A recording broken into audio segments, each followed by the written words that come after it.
滑滑梯，我相信是每个人童年时期都很喜欢的一种娱乐方式。各位爱玩吗？一到暑假，想必各种水上乐园也都恢复了往日的热闹。像是水滑梯这种大型娱乐设施，排队的人也是络绎不绝。这对于孩子和成年人来说都非常的有吸引力。虽说这些水滑梯真的是既惊险又刺激，但部分项目我真的是望尘莫及。就比如本期要讲的这个世界上最危险的水滑梯，有人敢挑战一下吗？先别急着自告奋勇。在6年前，一位10岁的男孩在玩此滑梯的时候发生了意外，从此之后该项目就永久关闭。滑梯的最高点甚至都超过了自由女神像的高度，从这么高的地方滑下去，真的可以保证每个人的安全吗？下面就让我们一起来看看这起事故发生的真正原因。我的人生目标是让所有来到乐园的游客都满意，来1-2次刺激的项目，让他们脸上露出笑容。这是这家水上乐园的老板杰夫·亨利的美好愿景。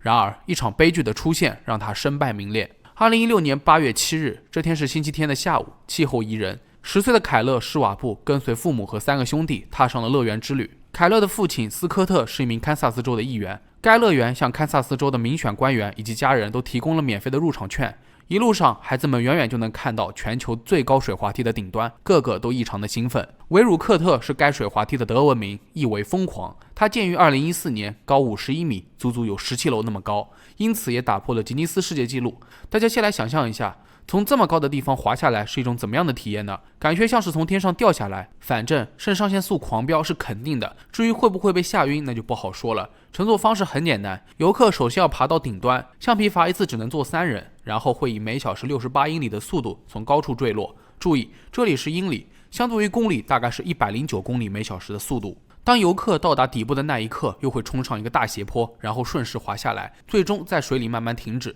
一会儿俯冲，一会儿上升，光看着照片就能感觉到它是绝对的惊险刺激。当然，正是全球最高的名号吸引了全国各地慕名而来的游客，大家都想体验一把疯狂的感觉。即使不进水上乐园，也有不少人愿意特地开车来到附近，只为亲眼看一看这个疯狂的滑梯。而10岁的凯勒也不例外。按照该设施的规定，游客身高必须要超过1.37米，而凯勒的身高为1.49米，刚好过关。很快，凯勒跟着队伍爬了200多级的楼梯，登上了顶部。在那里视野开阔，游客可以看到整个堪萨斯城，底下都是嘈杂的叫喊声，大家心中既期待又紧张。与凯勒同行的是2名成年女性，分别是125公斤和89公斤。员工用尼龙卡扣带把他们3个人都固定在座位上。不过这里有一个细节，年龄最小、体重只有34公斤的凯勒竟然被允许坐在第一个。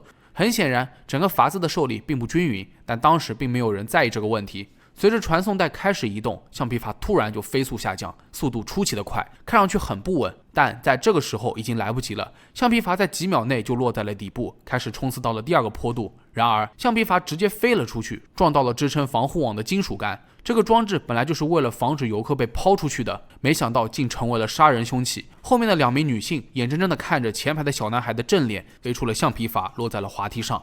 随着男孩尸体滑入水中，身后还跟着一条长长的血路，令人触目惊心。等在下面的游客都被这恐怖的画面吓坏了，他们捂着眼睛和嘴巴失声尖叫，其中还包括凯勒的一个哥哥。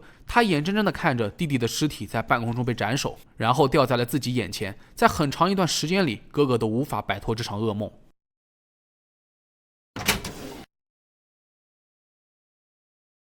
杰西·桑德福是该事故的目击者，他在凯勒之前就已经体验过了疯狂的水滑梯。他自称是肾上腺素狂热爱好者，之所以选择这家水上乐园，就是因为它有比其他乐园更加惊险刺激的项目。因为是热门项目，杰西也等了30分钟才轮到。为了缓解紧张的情绪，杰西曾经问工作人员有没有人曾经死在这个滑梯上。工作人员说没有。杰西还开玩笑说凡事总有第一个吧。虽然他已经挑战过各种各样刺激的项目，但乘坐这个水滑梯还是让他有了不一样的感觉，除了浑身湿透，还夹带着恐惧结束了这个疯狂之旅。可是几个小时之后，他的玩笑话就成真了。当凯勒出意外的时候，杰西还在滑梯附近的野餐区域吃东西，他背对着滑梯，正享用着蛋糕，还和对面的朋友讨论刚才惊险刺激的体验。突然间，只听见砰的一声，就像是火车脱轨了一样。而坐在杰西对面的朋友亲眼目睹了全过程，他的脸色瞬间沉了下来，对着杰西说道：“好像有人死了。”现场一片混乱，所有的人都难以置信。由于凯勒身首异处，最先到达尸体附近的急救人员看了一眼情况，就知道已经没有复活的可能了。而另外2位女性的面部也都受伤严重。凯勒的母亲看到儿子的异常后，一边尖叫一边大喊：“他飞出去了！”当他试图跑上前查看时，被工作人员设法拦住。他反复询问是不是儿子死了，但没有人想说出那句残忍的话。最后，在他的反复追问下，终于听到了答案：是的，你儿子死了。2016年8月7日是很多人一生中最糟糕的一天，伤心欲绝的家属、无辜的目击者、后怕的游客，恐怕都要被这噩梦的画面所困扰。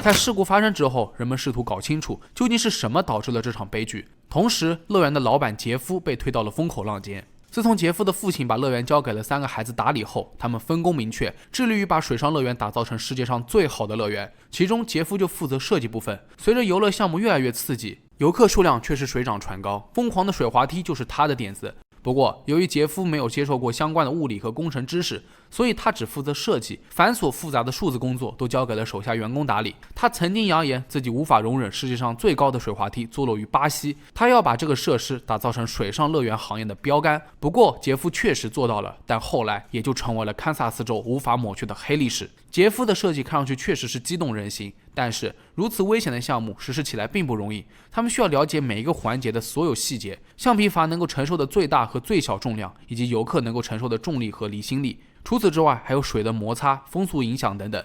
虽然设计团队不缺工程师和建筑师，但杰夫是个非常固执的人，他经常会在中途修改设计，所以一些项目不得不从头再来。而且他依赖于传统的实验方式，找到了一块田地，建造了一个等比例模型。然而，实验一开始并不顺利，装有沙袋的橡皮筏虽然成功的滑到了底部，但在冲刺第2个斜坡时直接飞了出去。实验进行了无数次，该项目都没有及格，但在镜头面前，杰夫始终都表现得信心满满。根据员工透露，杰夫最常说的一句话就是：“你们回去修复，让它运转起来，你们得保证它的安全。”可是实验表明，橡皮筏速度太快了，重力太大，乘客在乘坐的时候很有可能会出现意外。最终，杰夫在第2个斜坡上又增加了高度，这好像是奏效了。沙袋实验成功了几次后，杰夫和2个助手率先乘坐。虽然他们第1次并没有爬上斜坡，但第2次尝试就成功了。此后，越来越多的员工都安全坠落，该项目也正式向公众开放，似乎并没有发生什么差错。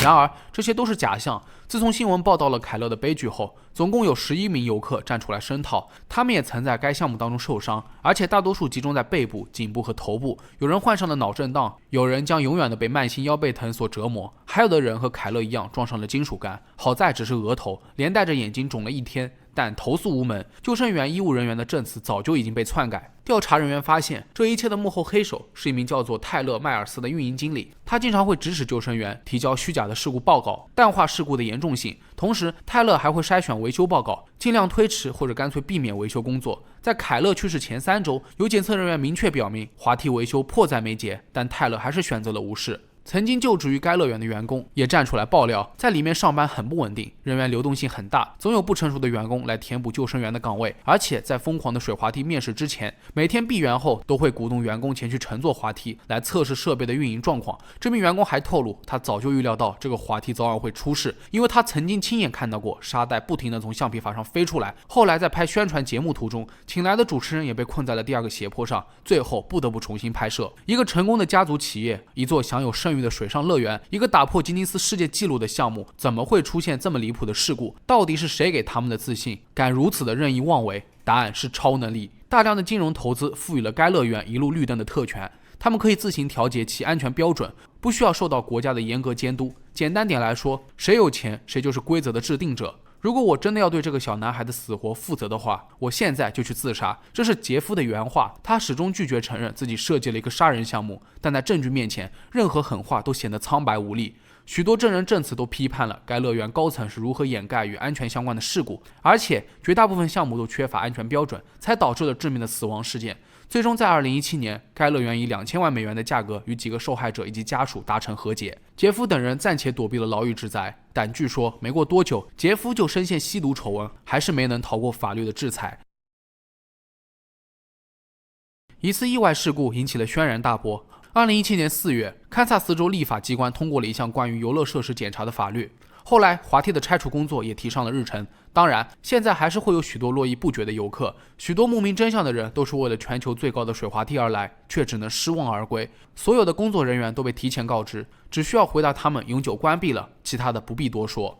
从来都没有想过这么危险的项目竟然会设计的这么的不专业，真的是不可思议。一味的追求最高最快，却忽视了最重要的安全，实在是不可取。从曾经的城市骄傲变成一段谈之色变的黑历史，在这过程当中付出的代价和教训，也时刻敲响着我们的警钟。安全永远排在首位。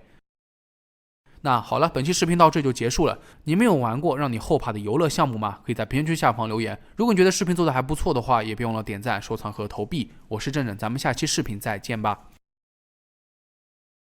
在之前的视频当中，我讲了各种发生在游乐园的意外事故，其实就是想给各位提个醒，在外出游玩的时候一定要注意安全。虽然这些真的算是非常小概率的事件，但越轻视就意味着越致命。一旦出现意外，可能就连小命都没有了。那有小伙伴会说，只要不去玩那些看起来很刺激的项目不就好了吗？去到游乐园，我从来就不去什么过山车、跳楼机、大摆锤这些的，去儿童天地还不行吗？但其实意外的发生从来都不分项目的刺激程度，就好比这个，你会觉得它危险吗？想必世界各地应该都有这样的充气城堡，这是专属于小孩子的快乐。不管在户外还是在室内，就算是危险，还能危险到哪去呢？大家可千万不要有这样的误区，看上去人畜无害，实则也存在不少的安全隐患，就比如会被大风掀翻，或者真的爆炸了。一旦发生这样的意外，那弱不禁风的孩子又该如何抵挡？可惜这样的悲剧绝非偶然，有时候就连成年人也难逃死神的束缚。今天我们就一起来看看这个隐形的杀手。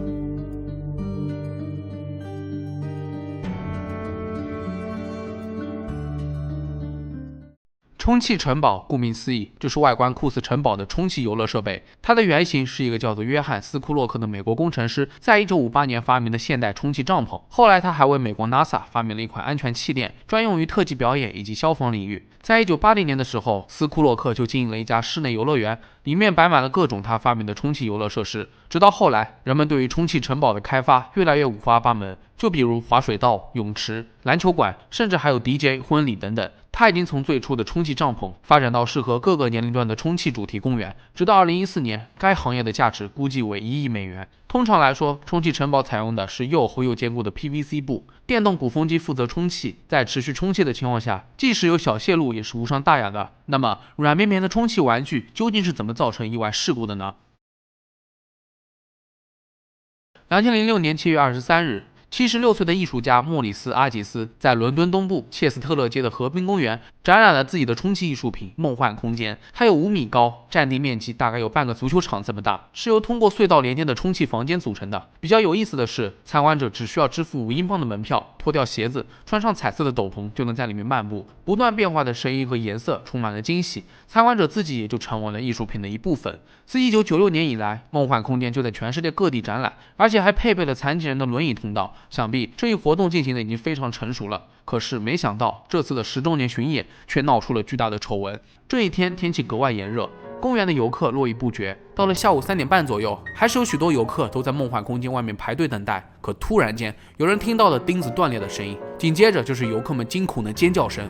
原来竟是这个充气艺术品要飞天了。与此同时，排队的游客纷纷帮忙，他们拿出钥匙等硬物，在上面乱戳乱割，试图让它漏气，阻挡升天。艺术家莫里斯也瞪大了双眼，他紧紧地抓住手里的一根绳子，试图把它拉回来，但都无济于事。大家只能眼睁睁地看着那些正在玩耍的游客接二连三地从空中坠落，剩下的人则被无助地挤来挤去。最后，梦幻空间一路撞到了闭路电视，然后挂在了一根距离地面9米的杆子上面，慢慢往下掉。可悲的是，这场事故导致了2名女性的死亡，分别是68岁的伊丽莎白·柯林斯和38岁的克莱尔。他们当时和孩子们一起坐在充气艺术品里面，不料被带到了天空。另外还有14人身受重伤。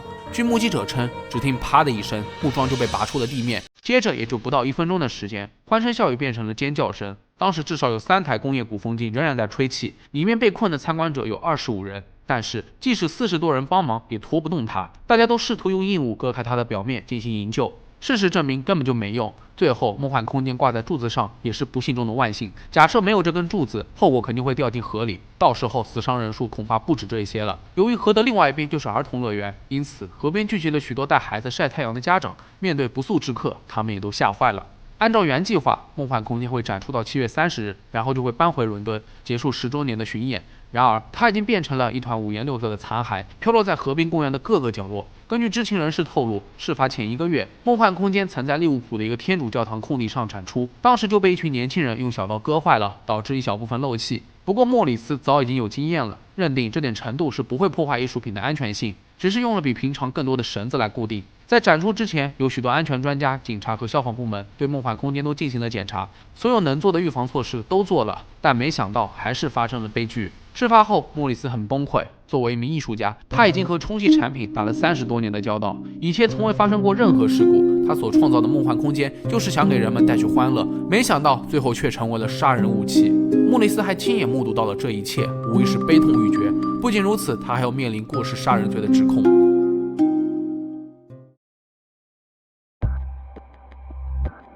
2021年12月16日，这是一个风平浪静、阳光明媚的日子。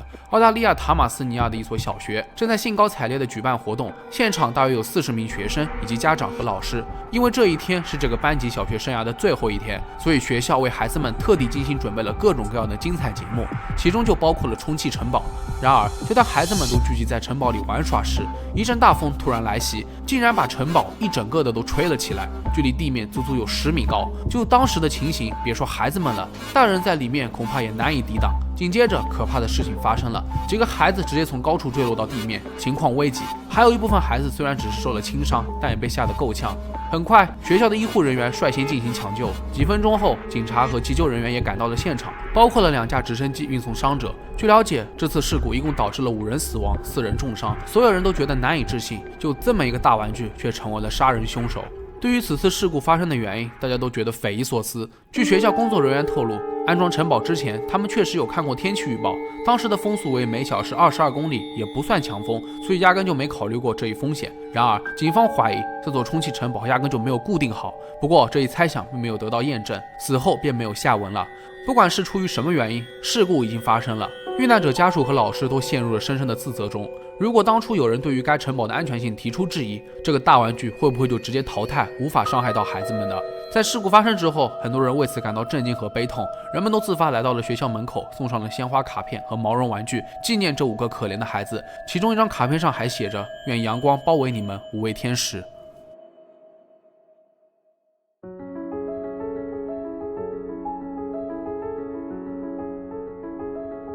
看着庞然大物的城堡，至少得有300-400斤重，竟然如此弱不禁风。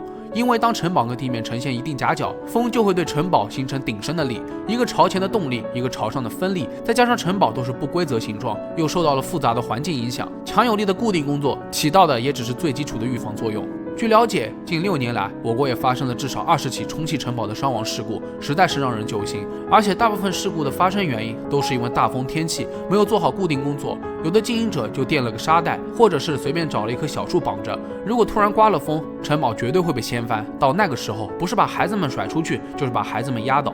况且，即使是一丝风都没有的情况，也不能掉以轻心。碰到太阳暴晒，还会面临爆炸的风险。大家想象一下，城堡里面滑溜溜的，根本就没有地方上手抓。发生意外的时候，孩子们也不懂得自救，不可避免的就会发生悲剧。相比之下，游乐园里面常见的设施，就比如过山车、跳楼机、海盗船等等，都会接受定期检查和维修。但即便如此，也不能完全杜绝悲剧的发生。而作为关注度小的充气城堡，根本就是鱼龙混杂，面临着空白的监管法规，怎么能够保证安全呢？从生产厂家到二手贩子，再到经营者，他们是否清楚这其中的安全隐患？我想，大部分人应该都心里有数，只不过趁着没人管，赶紧赚一波罢了。2019年7月1日，国家市场监督总局发布了充气式游乐设施安全规范，要求充气式游乐设施配有锚固系统或者压载系统。并且对于平台高度大于等于3米的充气游乐设施，应添加防风锚固点。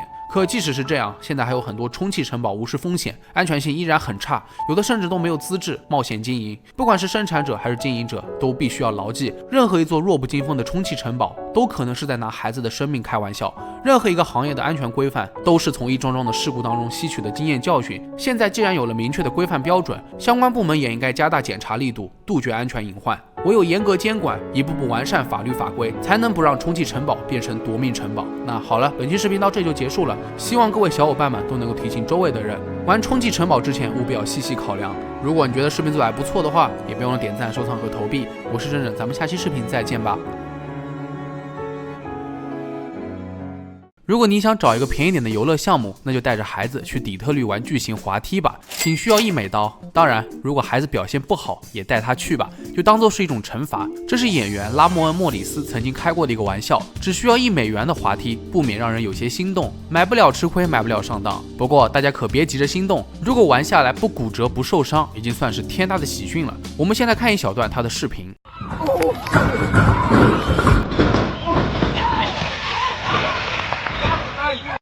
这是前段时间小伙伴疯狂给我安利的，想让我做，不对，是让我做个视频。如果是这样的滑梯，各位还敢玩吗？这么一趟滑下来，我感觉我的一把老骨头都得散架，这未免也太遭罪了吧。当然，这个巨型滑梯在当地社交媒体确实引起了很大的争议，有人觉得它惊险刺激，物超所值，但更多的人指责它是脊椎破坏装置。那么，这个让人起飞到摔屁股的巨型滑梯，命运究竟何去何从呢？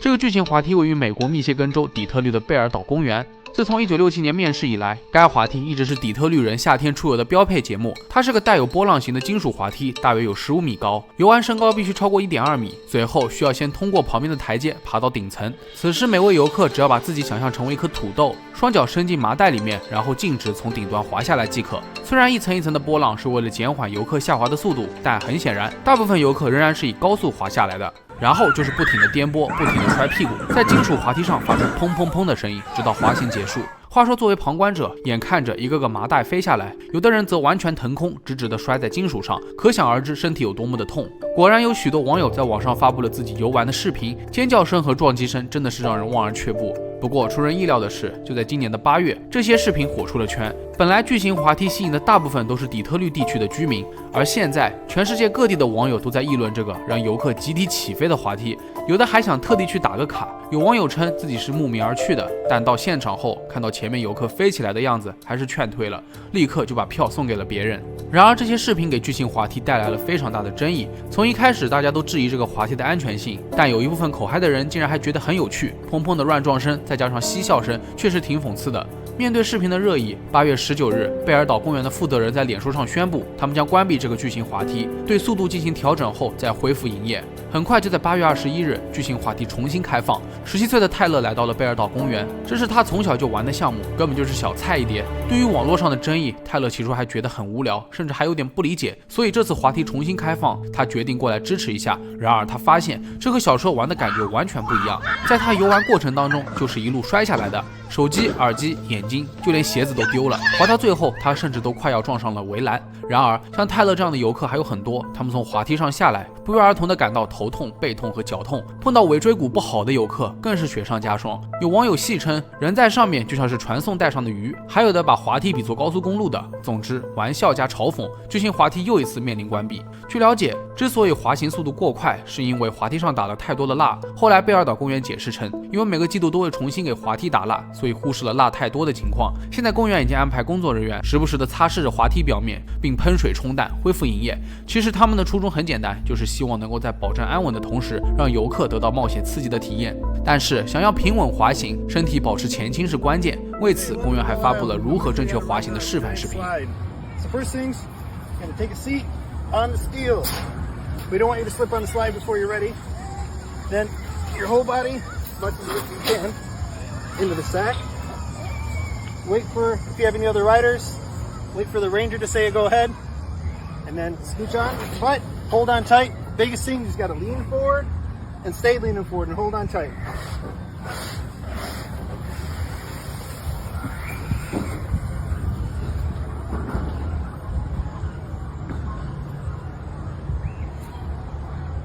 看完这个正确示范，工作人员确实是稳稳地滑下去了，仿佛和其他游客玩的是2个不同的项目。相反，有些游客确实像鱼雷一样直挺挺地滑下去，速度只会更快。31岁的阿里也是从小玩着滑梯长大的。回忆起小时候，他表示受伤是常有的事情，自己有好几双鞋子都玩得磨破了。但随着现在巨型滑梯越来越臭名昭著，他已经很久不去玩了，因为他也不想自己被拍下来，然后发布在网上被陌生人议论。其实，在网络上面，除了满天飞的议论之外，巨型滑梯还带火了一首歌。原来29岁的格马克·卡什以此为灵感，创造了一首名为《巨型滑梯》的歌。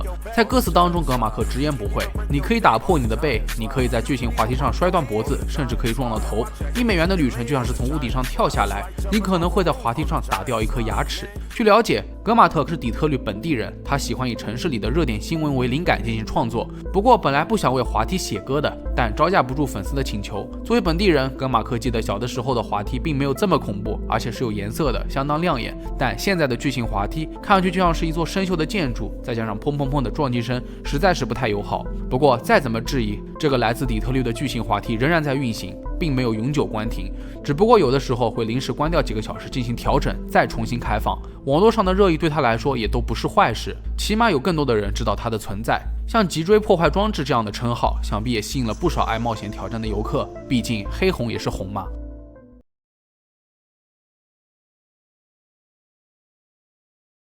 那其实说到巨型滑梯的发展史，就不得不提到明尼苏达州博览会了。这种博览会通常是在8月底到9月初进行的，为期12天，每年约有200万人参加。为了娱乐，参与者可以展示自己的家畜、农产品以及各种机械发明和艺术品之类的。总之，随着时代的发展，展会项目越来越琳琅满目。1969年，弗雷德·皮特罗夫在明尼苏达博览会安装了巨型滑梯，没想到深受大家的喜爱，后来就成为了展会上的永久固定项目。从15岁开始，弗雷德就在游乐园的热狗摊上工作。据他每天观察，发现滑梯是相当受欢迎的娱乐设施之一，受众年龄广，维护成本又很低，是个不错的创业项目。于是他就想建造属于自己的滑梯。有了这个念头之后，他立刻付诸实践。滑梯采用了镀锌钢结构，高15米，长52米，宽9米。游客需要爬100多级台阶到顶端，然后坐在粗麻布制成的垫子上，滑下来仅需要5秒钟。为了找到买家，弗雷德又想到热闹非凡的博览会。1967年，弗雷德参加了在芝加哥举办的博览会，推销了近10座滑梯。果然，这些巨型滑梯不负众望，瞬间在全国走红。据了解，每年都有20万人在博览会上滑行。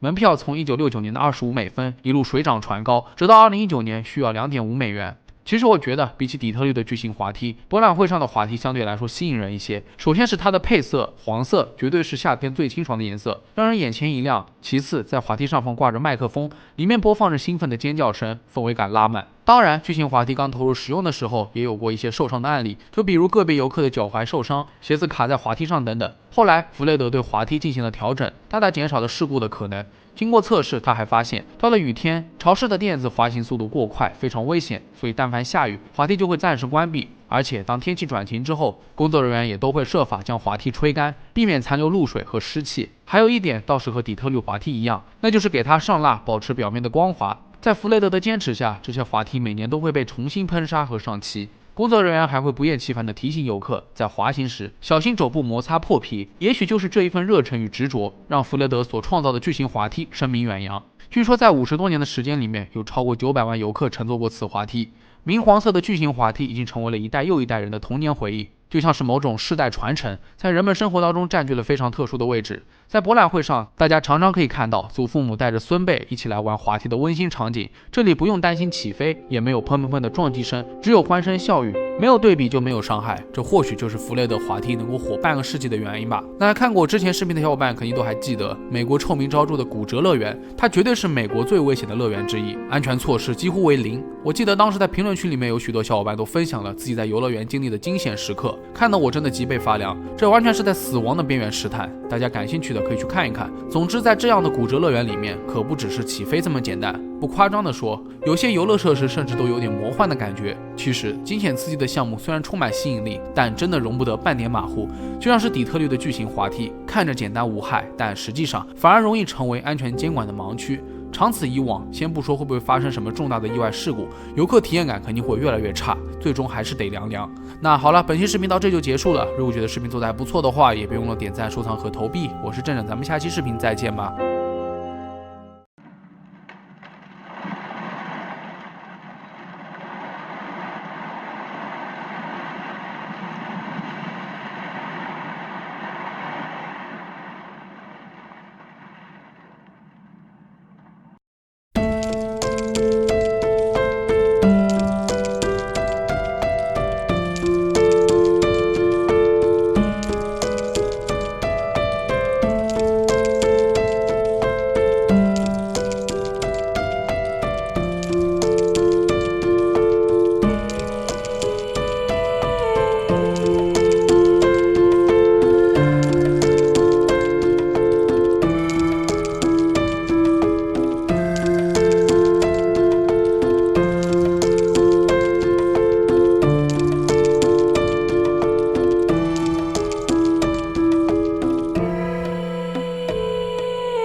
抛开他们的纠纷，在野兽之子临近开放时，麻烦事就已经开始了。2000年1月11日，一场大风竟然把部分设施给吹塌了，游乐园不得不进行紧急修复。后来，野兽之子的开放时间定于4月14日，可天公不作美，连续的阴雨天气拖慢了正常的施工节奏，又不得不延迟了2个星期开放。然而，更加离谱的事情还在后面，开放还不到1个月，就有一小段轨道需要维修，野兽之子也只好暂时关闭，直到5月26日才又重新开放。其实，作为一个经典的木质过山车，野兽之子无法逃离本身的缺陷。我们先简单的了解一下它的结构。区别于钢制过山车，木质过山车的结构是现场切割出来的，仅用螺栓和钢板固定，形成复杂的支撑系统，层层木板被叠堆起来，扁平的钢带充当车轮的运行轨道。结构和轨道的固有缺陷，使得木质过山车略显粗糙，坐上去会有严重的凹凸不平、坑坑洼洼的感觉，不像钢制过山车运行起来相当的滑顺、舒适又平稳。或许粗糙原始的概念就是传统木质过山车的特点吧。果然，在野兽之子运营的第1年时间里面，意外事故频发，不是轨道需要维修，就是传感器出现了故障。由于经常出现关停的情况，它的风评也逐渐变差，甚至被贴上了粗制滥造的标签。抛开这些设备的问题，乘客体验下来也确实感到很糟糕。当然，这些话并不是在黑它，更何况这也确实酿成了大祸。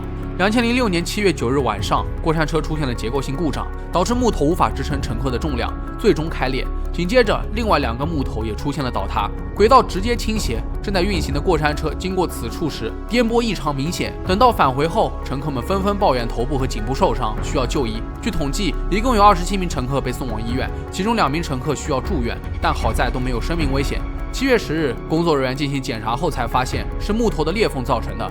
乐园的运营商也意识到了过山车存在结构缺陷，不过他们坚称自己有修复过过山车，就是没有考虑到列车上方的负载，只是在他们认为需要额外添加木头的地方进行结构支撑。为此，野兽之子又关闭了一段时间。乐园还特地发表声明，在重新开放之前，绝对会对该设施进行全方位的检查，避免事故再次发生。然而，调查人员并不接受这样的解释。据调查，所谓的修复工作，他们甚至都没有用计算机模型来确定过哪里是需要额外支撑的地方，所以他们怀疑该乐园压根就是做做样子，呈无所谓的态度，等真正出事了再说。2007年7月4日，野兽之子再次回归。为了减少对木结构的压力，轨道上方采用了更加轻便的列车，取代原始设计。但是由于较轻的列车根本就无法通过环路，所以游乐园直接把那段环路给拆了，用一段直路代替。没有了标志性的环路，野兽之子一度产生了很大的争议。但即便如此，回归后的野兽之子也相当的忙碌。就这样，毫无界限的乘客继续在野兽之子下方大排长队，嘎嘎作响的过山车更像是野兽在咆哮。话说胆小的人恐怕听见这声音都不敢去做了，但对于爱冒险的人来说，在极度刺激的同时，还能听到一阵嘎嘎作响的 BGM， 岂不是更增添了肾上腺素的分泌？所以，当面对臭名昭著的野兽之子，人群当中也出现了2极分化，有人避而远之，而有人蜂拥而至。2009年5月31日，有名妇女在玩了一次野兽之子后，觉得有些头痛，但毕竟这也算是常规副作用了，所以她当时没有寻求急救帮助。半个月后，这名妇女报告称，自己因乘坐了过山车，导致大脑当中的血管爆裂，眼下不得不进重症监护室治疗。此事一出，又把野兽之子推上了风口浪尖，该设施再次被关闭。据知情人士透露，其实这名妇女早就在医院住了10多天了，只是一直没有表态而已。反倒是她的保险公司率先联系到了国王岛乐园，也许是协商无果，所以闹大了此事。自从野兽之子开始运营，就已经涉及到了6起意外事故，其中2006年的那场事故最为严重。一直以来，大部分玩过这个过山车的人，下车那一刻都在抱怨脖子和后背疼痛。由于他们都对受害者表达了同情，认为野兽之子就是粗制滥造，必须重新设计，或者干脆拆除算了。但对于一部分热爱过山车的人来说，这名妇女的遭遇绝对是属于个别情况。如果因为小概率事件就直接关停过山车，实在是小题大做。曾经有名网友还声称，如果他去玩野兽之子，绝对会在排队的时候就吞下几片阿司匹林镇痛片，这样就能有一个良好的体验感了。为什么要因为那些爱抱怨的人就剥夺了其他游客的权利呢？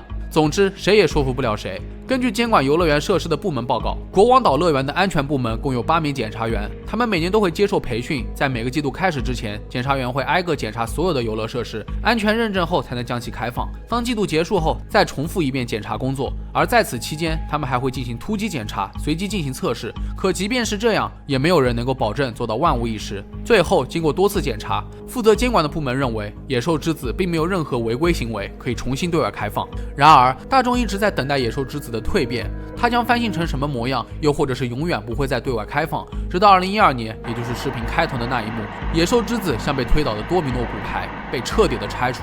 后来为了纪念它，国王岛乐园还专门设立了一根3米高的石柱。这个有史以来最受争议的木质过山车终将不复存在了。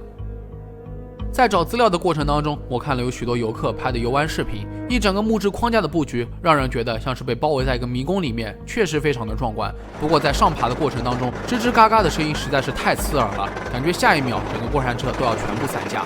视频下方也有不少评论，都是网友回忆当年坐野兽之子的经历。在乘坐过程当中，乘客们剧烈摇晃，有的还在座位里面被挤来挤去，留下了巨大的淤伤。虽然都有抱怨，但当野兽之子真的被拆除之后，大家还是觉得有些遗憾。毕竟如此庞然大物的木质过山车并不常见，而且崎岖狂野也正是它的魅力所在，所以木质过山车才是硬核玩家的首选。可关键是，一个合格的游乐项目是不能用乘客的命作为赌注的。喜欢挑战的玩家毕竟占少数，大多数游客这一辈子可能只会乘坐这么一次，为啥还要带着风险乘坐呢？总不至于在过山车入口处贴好免责声明，如果乘坐过程当中一旦散架，我们概不负责这样的标语，那以后谁还敢来坐呢？还不是因为当初乐园的运营商为了省钱，提前结束与过山车公司的合作，造出了一个不合格的野兽之子，看似是在精打细算，实际花费了更多的金钱和精力进行后期修复，并且是从出厂就开始修复，修到关闭为止，最后还落了一个被拆除的命运，搞得臭名昭著，真的是得不偿失。话说在今天这个视频之前，我还真的不敢相信木质的过山车竟然有如此高的风险，难怪游客玩下来会腰疼背痛。如此粗犷的设计框架以及邦邦硬的座椅，真的是让人想想就望而却步。那好了，本期视频到这就结束了。你们玩过最刺激的过山车是在哪里？可以在评论区下方留言。如果觉得视频做得还不错的话，也别忘了点赞、收藏和投币。我是正正，咱们下期视频再见吧。自从做了几期游乐园事故，有好多朋友都在评论区留言或者私信我说，看了我的视频再也不敢去游乐园了，突然觉得满满的负罪感。其实也没必要这么夸张吧。个人觉得游乐园的事故率应该比飞机的事故率还要低得多。之所以各位觉得焦虑，那是因为当我把这些事故案例都总结在一起，并且单独拿出来详细讲，就会让各位觉得怎么成天都有意外在发生。但实际上在我们的日常生活当中，这些可能就是一条新闻，今天看了明天忘，所以各位千万不要焦虑啊，该玩玩，但一定要找一个靠谱的乐园，就比如迪士尼，应该没有人会觉得它曾经也是个多灾多难的地方。当然本期视频并没有要黑它的意思，一个主题乐园想要在运营成熟的道路上，肯定会出现这样那样的意外和问题，但有一点我们要知道，那就是游乐园事故率的高低并不是游乐园设施本身的问题，而是监管部门和保养维护的问题。说白了就是和人扯不开关系。如果每个乐园都能做到按时检查和维修护理，是不是就不会出现这么多的意外了？那本期就和各位盘点一下地球上最快乐的地方迪士尼究竟去世过多少人。去过上海迪士尼乐园的小伙伴可以发表一下，哪个项目让你大排长队呢？是飞越地平线、七小矮人矿山车、极速光轮，还是雷鸣山漂流？有没有过2刷3刷的呢？作为全球顶级的乐园之一，多年来迪士尼的热度依然不减。目前全球一共有6座迪士尼乐园，分别坐落于美国洛杉矶、奥兰多、日本东京、法国巴黎以及中国的香港和上海。而奥兰多迪士尼是全球面积最大的迪士尼乐园，度假区总面积达到了122平方公里，是上海的30倍大，而且里面分为好几个园区，想要玩完恐怕得准备个4、5天。那今天我们就单从美国本土的2个迪士尼作为统计，毕竟历史悠久，事故率也相对高一些。其他几个乐园不是没有事故，但时间摆在那里，相对来说会少得多。美国加州洛杉矶的迪士尼乐园拥有60多个游乐设施和景点，该园于1955年开放，也是全球第一个迪士尼乐园，而奥兰多的则在16年后才开业，但它却被叫做迪士尼世界，这一听就显得更大更丰富。该园拥有多个度假村、水上乐园和主题公园，包括魔法王国、未来世界、动物王国和迪士尼好莱坞影城。根据一家美国律师事务所 DAM 的数据统计，自1964年第一个人在迪士尼乐园去世到2022年5月17日，这俩园一共有87人死于84起不同的事故。这些事故当中包含了自杀、谋杀、车祸、疾病、溺水、各种设施障碍以及自然原因。受害者年龄分别是10岁以下儿童占 15%，11岁至18岁青少年占 17%，19岁至64岁成年人占 44%，以及65岁以上老年人占 9%， 另外还有 15% 年龄不详。而在这些去世的人中，又有 21% 是园区的工作人员。剩余的79%是游客。那这么多事故在本期全部讲出来肯定不太现实，我就按照时间线挑几个着重讲一讲。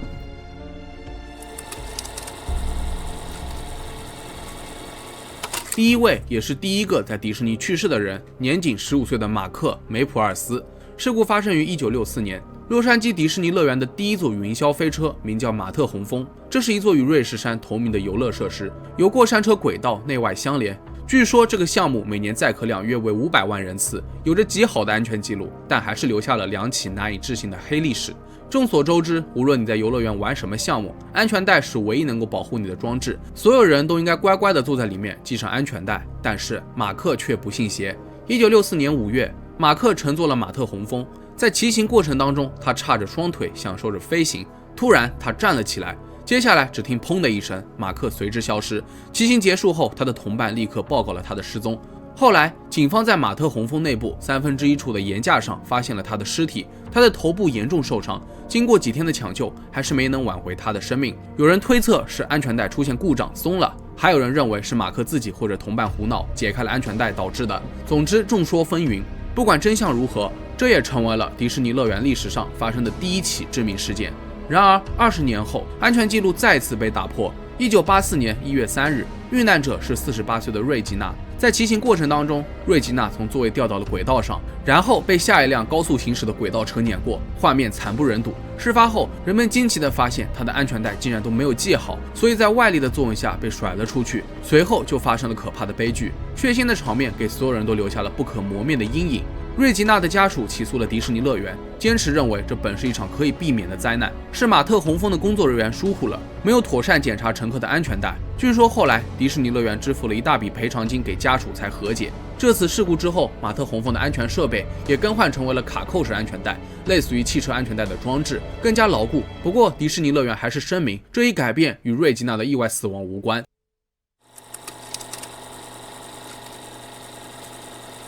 1974年6月29日，迪士尼乐园推出了一项名为美国歌唱的设施。这一设施的前身就是一个旋转木马，经过一系列改造后重新亮相，但没想到还不到1个星期就发生了意外。18岁的黛博拉·斯通是该设施的一名暑期工，他的主要工作就是在观众进入座位区的时候进行欢迎致意，在长达24分钟的表演结束后再引导观众离开。7月8日这一天，黛博拉和往常一样站在舞台左侧，他通过麦克风欢迎所有的观众，引导他们来到旋转木马的第一场景。然而事故发生了，黛博拉不知怎么的跌倒在了旋转墙和固定平台之间，这里有一条非常狭窄的通道，他就是这样被困在里面。现场有一位名叫丹尼尔·罗宾逊的游客，他当时和家人们坐在剧场的前排，无意间发现了这一情况。据他回忆，他听到了一声惨叫后，立刻告知了工作人员，设法寻求帮助，但为时已晚，黛博拉活生生的被碾死了。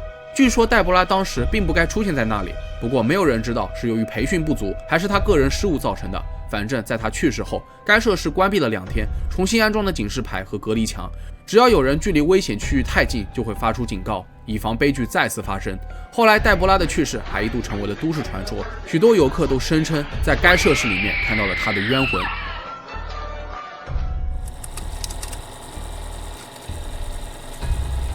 每当过节，迪士尼乐园总能让游客感受到满满的节日氛围。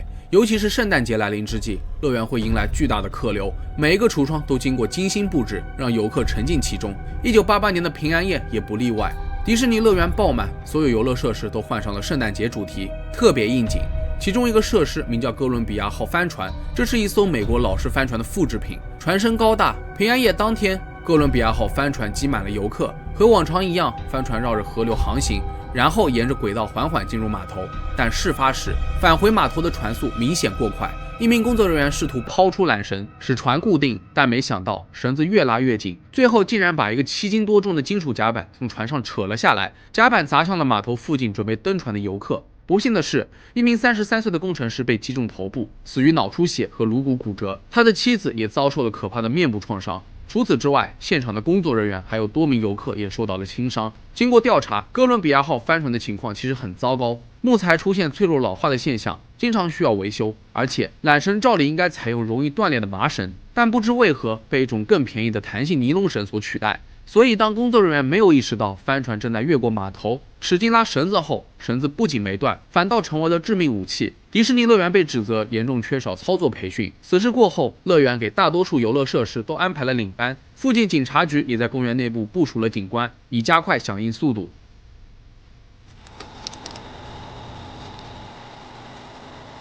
玩过7个小矮人矿山车的小伙伴还有印象吗？从外表来看，虽然说是个过山车，但它是在地面上的，非常的低，比起那些需要飞上天的过山车，有点小巫见大巫。可实际上玩起来，它有很多弯道，感觉随时都会被甩出去，比想象当中要刺激得多。然而，在2003年9月，洛杉矶迪士尼乐园的一个类似项目——大雷山铁路矿山车就发生了悲剧。当时22岁的马塞洛·托雷斯坐在第一个位置，列车发动后，他们正在加速穿过人造的沙漠景观，然后上坡进入隧道。让人意想不到的是，列车竟然在这个时候脱轨了。马塞洛受伤严重，当场死亡。他的同伴情况也不容乐观，头部、面部、胸部多处受伤。事发后，有些乘客从车上爬了下来，跑出去求救，还有的乘客被困在隧道里面整整1个多小时，消防员和急救人员才将其救出。更让人意外的是，这次的脱轨明显是可以避免的。根据调查人员透露，在事故发生前30分钟，就有工作人员听到异常的叮当声，但这不寻常的噪音并没有引起工作人员的重视。他们放任过山车继续运行，1次、2次、3次，就这样运行了整整12次，噪音依然存在。于是工作人员抱着侥幸心理，决定再运行最后1次。可惜上天并不会一而再、再而三的眷顾你，这第13次的运行最终成为了亡命之旅。这次的罪魁祸首是机车左导向轮组件上的2个螺栓，它们的脱落导致车轴卡住，火车头向下俯冲，后面部分就撞到了隧道的顶部，而且这股力量扯断了牵引杆，导致列车脱轨。最后，一名机械师被指责没有拧紧螺栓，工作人员也缺少检查。而且，关于迪士尼乐园的设施维修和维护工作的工人之间，竟然可以用相互代签来完成。据员工透露，迪士尼乐园为了节约数百万美元的维修成本，从人员配置到维护程序都做了很大的调整。此事过后，迪士尼乐园重新对机械师、维修工人和管理人员进行了培训。